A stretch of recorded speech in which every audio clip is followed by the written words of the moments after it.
Sir बहुत ही अच्छा लग रहा है। किस तरह से तैयारी की थी आप पढ़ाई की? शुरुआत से ही जैसे कि ये था कि बहुत अच्छा मार्क्स लाना है, तो उसके लिए शुरुआत से ही हर सब्जेक्ट को मतलब टाइम देते थे अच्छा, और एक निश्चित समय देते थे, और अगले दिन का एक दिन पहले ही सेट कर लेते थे कि हाँ इस सब्जेक्ट का इतना पढ़ना है, उस सब्जेक्ट का उतना पढ़ना है, और उसके अगले दिन मतलब जैसे कि उस सब जो हमने गोल सेट किया है उसको पूरा करते थे, चाहे उसके लिए कितना भी समय लग जाए। क्या प्रारंभिक शिक्षा कहाँ से? निर्मला शिक्षा भवन से ही पढ़ रहे हैं।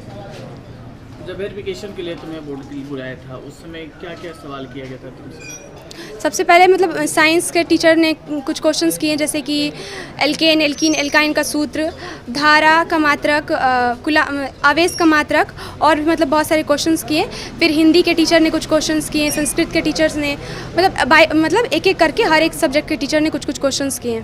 क्या तुम्हें लगा था कि मैं बिहार के टॉपर बन सकती हूँ, दूसरा स्थान ला सकती हूँ? सर एग्ज़ाम अच्छा गया था, फिर टॉपर वेरिफिकेशन में जब बुलाया गया तो वेरिफिकेशन भी अच्छा गया, तो ये लगा कि टॉप 10 में एक रैंक आ सकता है। क्या इसका श्रेय किससे देना चाहोगे? सबसे पहले तो इसका श्रेय हम अपने स्वर्गीय दादाजी, फिर मेरे स्कूल निर्मला शिक्षा भवन उच्च विद्यालय, फिर मेरे ट्यूशन टीचर पिंटू भैया, फिर मेरे घर परिवार के सभी लोगों को देना चाहूँगी। मैथमेटिक्स क्लासेस का जो शाहपुर में स्थित है उसका काफ़ी योगदान भी तुम्हारा रहा, काफ़ी यहाँ से शिक्षा मिली, क्या कहना चाहोगी सर के ऊपर? सर के बारे में यही कहना चाहेंगे कि ये शुरुआत से ही मतलब चाहते थे कि पिछले बार भी यहाँ से मतलब बच्चे गए थे पर कुछ अंकों के लिए मतलब रह गए थे, नहीं टॉप 10 में नहीं आ पाए थे, तो ये शुरुआत से चाहते थे कि इनके कोचिंग से मतलब कोई भी बच्चा हो जो टॉप 10 में रैंक हासिल करे, तो ये हमें हमेशा से प्रोत्साहित करते थे कि अच्छे से पढ़ाई करो और अच्छे से मतलब बहुत अच्छा मार्क्स लाओ। फ्यूचर प्लानिंग क्या है? फ्यूचर प्लानिंग यही है कि अभी तो मतलब इंटर और उसके आगे पढ़ना है, और फिर हम यही चाहते हैं कि हम आगे चल के IAS बने। पिताजी क्या करते हैं? मेरे पिता किसान हैं। पिताजी की पढ़ाई लिखाई क्या है? माता पिता? मेरे पिता 12th पास हैं, मतलब पहले से ही, और मेरी माँ 10th पास है। पढ़ाई में सबसे ज़्यादा सहयोग कौन किया था?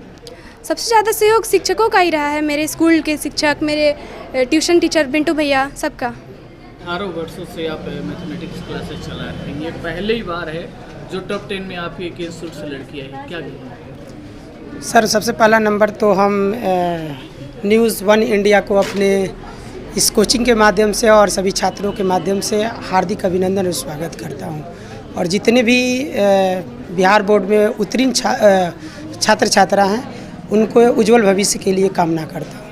और आज ये मेरे लिए बहुत ही बड़ी खुशी की बात है, और 18 बरस में मुझे इस मुकाम की मैंने हार्दिक तमन्ना थी, और आज मेरे लिए ये अनोखा खुशी है जिसमें 18 बरस के प्रयास के बाद नम्रता जो है अपने माता पिता, अपने स्कूल के साथ साथ मेरा और मेरे संस्था का नाम रोशन की है।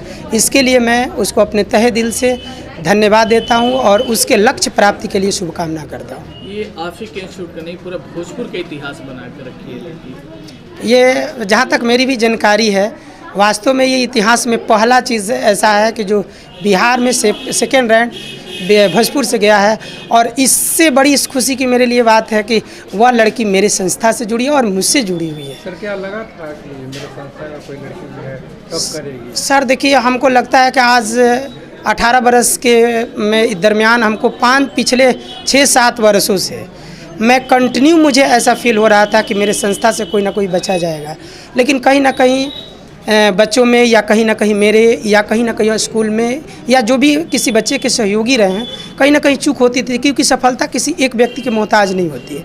ये सारे लोगों का श्रेय जाता है, बहुत सारे स्कूल भी हैं, उनके शिक्षक भी हैं, क्योंकि हम 1-2 सब्जेक्ट जैसे मैथ और साइंस पढ़ाते हैं, तो सारे एक टॉप होने के लिए सभी सब्जेक्ट की ज़रूरत होती है, और इसमें और भी मेरे सहयोगी भी हैं जिनका बहुत बड़ा योगदान है। और मुझे वाकई ऐसा लगता था, अगले साल से हमको बहुत ज़्यादा आत्मविश्वास बढ़ गई थी कि मेरे संस्था से कोई ना कोई बच्चा टॉप 10 करेगा। और अगले साल 3 वेरिफिकेशन हुआ था, बट सोशल साइंस के कारण उसमें मेरे बच्चे जो है ना टॉप 10 में नहीं आ पाए थे, जिसका मुझे मलाल था। और मैं पहले की अपेक्षा दुगुना मेहनत करता था। और बच्ची है जो भी है पटना वेरिफिकेशन के लिए बोर्ड में गई थी, जो मैथमेटिक्स में 100 में 100 लाई है। हाँ, ये मेरे लिए पहली बार नहीं है, इसके पहले भी सेशन में 100 में 100 मोहित नाम का लड़का लाया था, जो NDA फाइनल करके वह SSB में लास्ट इति में छठा था। वह भी लड़का 100 में 100 लाया था। अबरी बार 99। हमारे लगभग 8-10 बरस से कंटिन्यू मेरे मैथ में 99, साइंस में 100 में 100 आते रहा है। लेकिन गर्व की बात यह है कि अबरी बार थोड़ा मैथ फर्स्ट दिन होने के कारण बहुत सारे बच्चे का जो है मैथ ख़राब चला गया था। लेकिन वह लड़की जो सेकेंड रैंक पर मेरे इंस्टीट्यूट में है और वह टॉप 10 से 1 नंबर पीछे रह गई है, जिसका सोशल साइंस के कारण वह चीज़ मैंने टॉप रैंक से निकल गई है। उस लड़की का आत्मविश्वास मेरे नज़र में बहुत ही ऊंचा था और वह लड़की वाकई टॉप करने के योग्य थी। लेकिन कहीं ना कहीं मुझे भी इस चीज़ का मलाल है और उनके फैमिली को भी और उसको भी लगता है।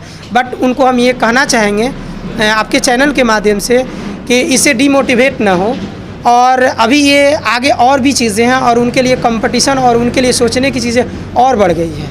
नेक्स्ट टाइम टॉप 10 में लाने के लिए आपकी इंस्टीट्यूट किस तरह से मेहनत करेंगे?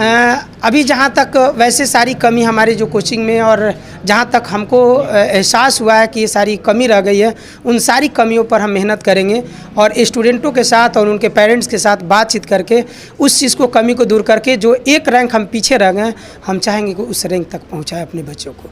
लेकिन उसमें अहम भूमिका बच्चों की भी होती है। जैसे कहा जाता है, जैसा कि आप लोग भी जानते होंगे, सभी लोग जानते हैं कि टीचर एक जस्ट लाइक सड़क की तरह होता है और एक सड़क पर बहुत सारी गाड़ियाँ चलती है और उस गाड़ी में अलग अलग टैलेंट होती है। तो अब डिपेंड करता है कि गाड़ी किस तरह की है। सेम उसी तरह से एक इंस्टीट्यूट संस्था है और इस संस्था में बच्चे किस तरह के आते हैं और बच्चों पर भी डिपेंड करेगा और उसके बाद मेरी सोच और मेरी व्यवस्था और मेरी मैनेजमेंट पर डिपेंड करेगा। लेकिन हम भरपूर प्रयास करेंगे कि जो कमी रह गई है वह अगले साल कमी ना हो और जो हम सेकेंड रैंक पर रह गए हैं उसमें मेरा बच्चा जो प्रथम स्थान पर है। नेक्स्ट ईयर जो बच्ची एग्जाम देने वाली हैं, जो छात्र छात्राएँ हैं, उनके लिए क्या संदेश देना चाहेंगे? हम चाहेंगे कि वह अपनी पढ़ाई जो है एक मैनेजमेंट के तहत, न कि रात दिन लगे रहे, केवल टाइमिंग न गिनवाएं और लोगों को दिखावा न करें।